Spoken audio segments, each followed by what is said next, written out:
રત્ન કલાકારોના સૌથી મોટા સવાલની એટલે કે હીરા ઉદ્યોગમાં મહામંદીથી તેમને કોણ બચાવશે?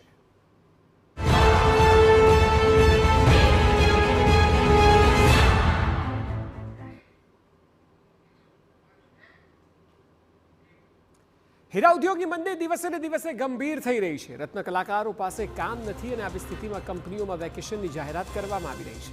ત્યારે રત્ન કલાકારો કેવી રીતે પોતાનું ગુજરાન ચલાવશે તે મોટો સવાલ છે। ત્યારે વેકેશન જાહેર કરનાર કંપનીઓએ રત્ન કલાકારોને પગાર આપવો જોઈએ તેવી માંગ ઉઠી છે।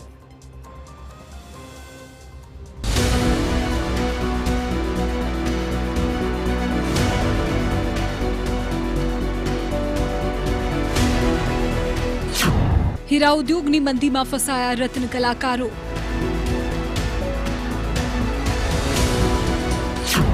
દિવસે ને દિવસે સ્થિતિ થઈ રહી છે કફોડી।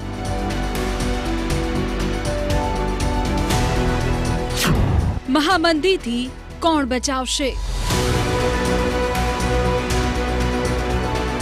હીરા ઉદ્યોગમાં મંદીના માહોલમાં રત્ન કલાકારોની પરેશાની દિવસે ને દિવસે વધી રહી છે। અનેક મોટી કંપનીઓએ હાલ શ્રાવણમાં વેકેશનની જાહેરાત કરી દીધી છે, જેને કારણે રત્ન કલાકારોની પરેશાની વધી છે। હવે રત્ન કલાકારોએ વેકેશનમાં પગાર આપવાની માંગણી કરી છે। સુરત ડાયમંડ વર્કર યુનિયને વેકેશનનો પગાર આપવા નાયબ શ્રમ આયુક્તને લેખિતમાં રજૂઆત કરી છે।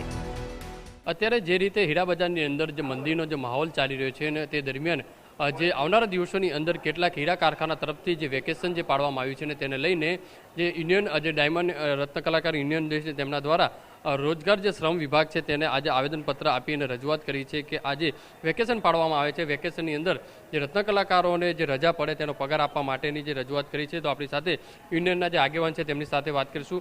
ભાવેશભાઈ, કઈ રીતના શ્રમ વિભાગને રજૂઆત? ઘણા સમયથી ઇન્ડસ્ટ્રીની અંદર મંદીનો માહોલ છે। ઉપરથી આ વેકેશનની જાહેરાત ઇન્ડસ્ટ્રીયાલિસ્ટો દ્વારા કરવામાં આવી છે। તો આ મંદીનો અંદર એક તો આર્થિક પરિસ્થિતિનો સામનો રત્ન કલાકારો કરી રહ્યા છે અને વધારે 10 દિવસનો માર એની ઉપર લાગવામાં આવ્યો છે। તો આજે લેબર ડેપ્યુટી કમિશનરને એવી રજૂઆત કરવા આવ્યા છીએ કે ડાયમંડની ઉદ્યોગની એક સ્કોડ તૈયાર કરવામાં આવે ને આ સ્કોડ ઉદ્યોગની અંદર તપાસ કરે અને તપાસ કરી કેટલા કારીગરોને વેકેશનનો પગાર આપવામાં આવ્યો છે, કેટલી કંપનીઓ દ્વારા વેકેશન પાડવામાં આવ્યું છે, આ વેકેશનનો પગાર આપવામાં આવ્યો છે કે કેમ એની તપાસ કરી અને જો ના આપવામાં આવ્યું હોય તો તપાસ કરી કાયદેસરની કાર્યવાહી કરી વેકેશનનો પગાર રત્ન કલાકારોને આપવામાં આવે। શું કહેશો, આવેદન કેમ આપવું પડ્યું? કઈ રીતની રત્ન કલાકારોની સ્થિતિ? અત્યારે આપણે જોઈએ તો હાલમાં જ લગભગ 16 મહિનામાં 60 થી 65 રત્ન કલાકારોએ આપઘાત કરી લીધા છે। ત્યારે જો 10 દિવસનું વેકેશન હીરા ઉદ્યોગમાં પડશે તો આપઘાતના બનાવો વધશે।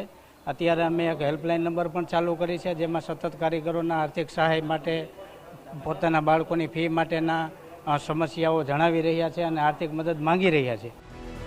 આમ તો છેલ્લા 2 વર્ષથી હીરા ઉદ્યોગમાં મંદીનો માહોલ છે, જો કે છેલ્લા કેટલાક મહિનાઓથી તો હાલત ખૂબ જ ખરાબ થઈ ગઈ છે।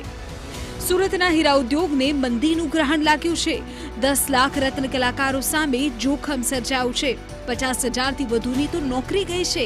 3 વર્ષથી નેચરલ ડાયમંડ કટ એન્ડ પોલિશની માંગ નથી। યુદ્ધના વાતાવરણને કારણે નકારાત્મક અસર વ્યવસાય પર છે। 2008ની સ્થિતિ અત્યારે મંદી દ્વારા યાદ આવી રહી છે। 16 મહિનામાં 65 રત્ન કલાકારોના મોતની ઘટના પણ સામે આવી છે। ચીન અને અમેરિકા, આ 2 દેશોની મોંઘવારી, આર્થિક સ્થિતિ, ફુગાવો, આ બધું જ આપણને ખૂબ અસર કરે છે અને આ જ 2 દેશોની સ્થિતિ અત્યારે સુરતના હીરા ઉદ્યોગને નડી રહી છે। કંઈ પણ બચત થાય એટલે ગોલ્ડ ખરીદતા હોય છે, એ રીતના અમેરિકાની અંદર પણ ક્રેઝ છે કે કંઈ પણ બચત થાય એટલે ડાયમંડ જ્વેલરી અથવા કટ એન્ડ પોલિશની ખરીદી કરતા હોય છે। આપણા 2 મેઇન માર્કેટ, એક ચાઇના અને એક અમેરિકા, બંનેની અંદર મંદીનો માહોલ હોવાના કારણે આજે ચાઇનાની અંદર આપણું જે કન્ઝપ્શન હતું 35 થી 40%, એ ઊંચો માલ, સોલિટર માલ, ઊંચી ગુણવત્તાવાળો માલ, આ સંપૂર્ણપણે છેલ્લા 3 વર્ષથી જે ટકાવારી ત્યાં હતી એ ઘટીને આજે 5 થી 7 થી 8% ફક્ત સેલ છે। એટલે મોટી ઇફેક્ટ ત્યાં આવી કે ત્યાં ખરીદી નથી। અને બીજો, અમેરિકાની અંદર આર્થિક માહોલના કારણે, ફુગાવાના દરના કારણે ત્યાં પણ જે આપણી ડિમાન્ડ 35-40% હતી એની અંદર પણ ખૂબ ઘટાડો જોવા મળ્યો। સાથે સાથે અત્યારે સંપૂર્ણ દુનિયાની અંદર એકબીજા કન્ટ્રીઓના યુદ્ધનું વાતાવરણ છે। આ યુદ્ધના વાતાવરણની પણ નેગેટિવ ઇમ્પેક્ટ આ ડાયમંડ ઇન્ડસ્ટ્રી ઉપર પડે છે, કારણ કે ભારતની ડાયમંડ ઇન્ડસ્ટ્રી વિદેશ આધારિત ઇન્ડસ્ટ્રી છે। જે કંઈ આપણે કટ એન્ડ પોલિશ કરીએ છીએ એનું 95% આપણે એક્સપોર્ટ કરતા હોઈએ છીએ। આ કન્ટ્રીઓની અંદર મંદીનો માહોલ, આ બધા અસરના કારણે આપણે એક્સપોર્ટ કરી શકતા નથી. એક્સપોર્ટમાં સતત ઘટાડો જોવા મળી રહ્યો છે અને એની સીધી નેગેટિવ ઇમ્પેક્ટ સુરતની કટ એન્ડ ડાયમંડ ઇન્ડસ્ટ્રી ઉપર અત્યારે જોવા મળી રહી છે. સુરતનો હીરા ઉદ્યોગ મંદીના માહોલમાંથી પસાર થઈ રહ્યો છે.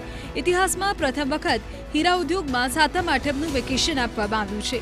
2008ની મંદી બાદ 2024ની જે મંદી આવી છે તેને લઈ રત્ન કલાકારોની પરિસ્થિતિ ખૂબ જ કફોડી બની છે. 200થી વધારે યુનિટ દ્વારા સાતમ આઠમનું વેકેશન જાહેર કરાયું છે. વેકેશન યાર્ડમાં કેટલાક કામદારોને ગેરકાયદે રીતે છૂટા કરી દેવાની ફરિયાદ પણ ડાયમંડ વર્કર યુનિયનને મળી રહી છે. ત્યારે જો રત્ન કલાકારોને નોકરીમાંથી કાઢવામાં આવશે તો તેઓની હાલત હજુ પણ કફોડી થઈ શકે છે. સુરતથી બળદેવ સુથાર સાથે બ્યુરો રિપોર્ટ TV9.